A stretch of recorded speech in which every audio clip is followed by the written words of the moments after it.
जिन इलाकों में ये आंदोलन चल रहा है, आदिवासी इलाकों में, ये वो इलाके हैं जहाँ पर कि मेनली रिसोर्सेज हैं, मिनरल्स हैं। जितना भी नेचुरल रिसोर्सेज इस देश का है उसका अधिकांश हिस्सा सेंट्रल इंडिया में, जहाँ पर कि आदिवासी रह रहे हैं। और इस देश का जो मुख्य धारा को जो लोग कंट्रोल करते हैं, चाहे वो मुख्य धारा की राजनीति हो, चाहे मुख्य धारा का मीडिया हो, वो सब उन्हीं पूंजीपतियों के कंट्रोल में है। लिहाजा हम लोग देखते हैं कि उनकी आवाज़ें यहाँ तक कभी पहुँच ही नहीं पाती।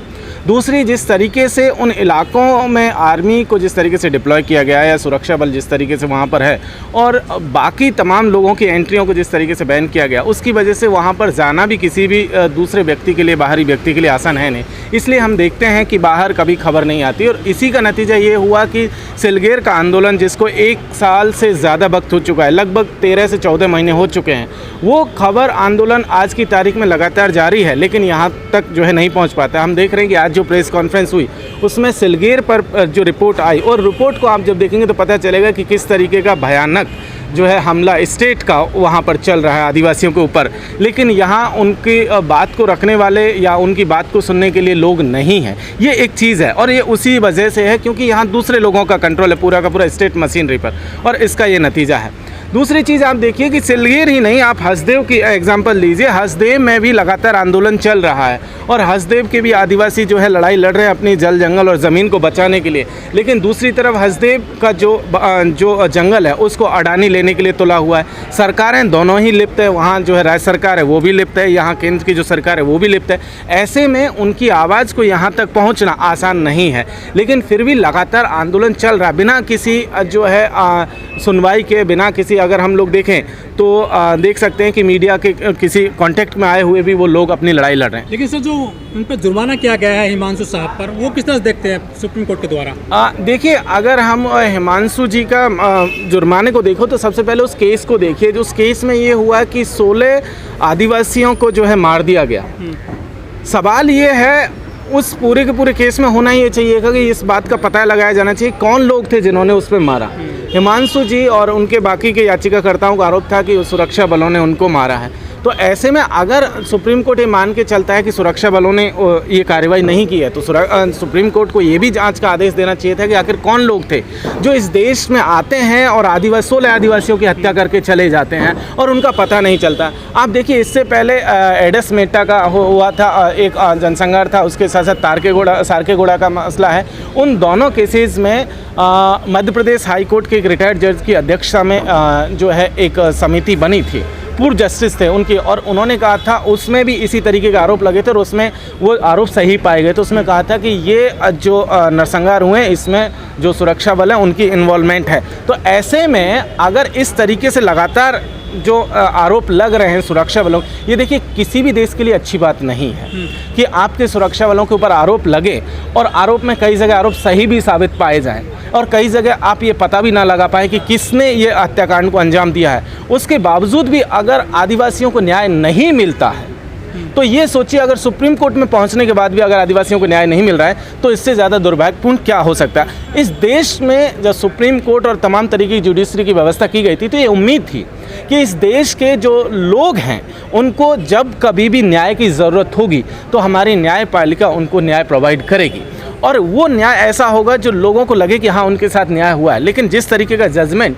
हिमांशु जी के खिलाफ आया उसमें ये लग रहा है कि हिमांशु जी जैसा कह रहे हैं कि भाई उन्हीं को जो है उनके ऊपर जो है ये कि आप याचिका लेकर के यहाँ क्यों, आपने केस क्यों फाइल किया और इसलिए जुर्माना लगा दिया गया।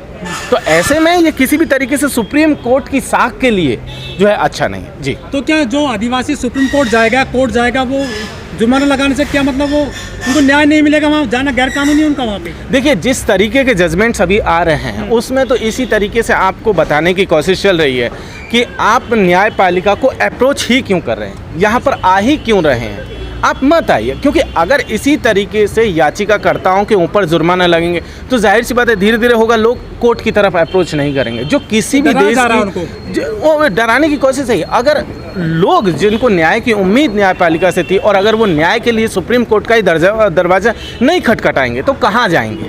और ऐसे में ये किसी भी देश की हेल्दी डेमोक्रेसी के लिए अच्छा नहीं है। लेकिन जो आदिवासी जो MP MLA हैं, जहाँ वो चुन करके आते हैं उनके पास जा सकते हैं वो?